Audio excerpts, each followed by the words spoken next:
Benjamí Prades ha aconseguit iniciar la seva carrera professional al món del ciclisme després de fitxar per l'equip japonès Matrix Powertech.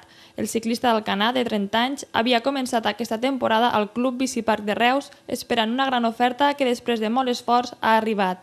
El sabadellenc Gairan Fernández, company de Prades la passada temporada al Colower Camp Clar de Tarragona, també formarà part de l'equip japonès la pròxima temporada. Prades i Fernández correran l'Asia Tour i les curses nacionals japoneses. Amb el fitxatge dels ciclistes catalans, l'equip japonès augmenta la qualitat i el nivell competitiu en un esport que durant els darrers anys ha crescut al país asiàtic. Afrontem la temporada amb molta il·lusió, amb moltes ganes d'anar allí, de descobrir este nou món, perquè serà tot diferent. És córrer en bicicleta, però clar, no serà el mateix allí. Era una oportunitat molt esperada i ho afronto amb moltes ganes, la veritat, moltes ganes de demostrar que ja fa temps que el nostre puesto, tant meu com d'Airan, com molts altres corredors que no tenen l'oportunitat d'estar en professionals. Prades s'unirà al seu equip el mes de maig per participar a la Volta a Japó.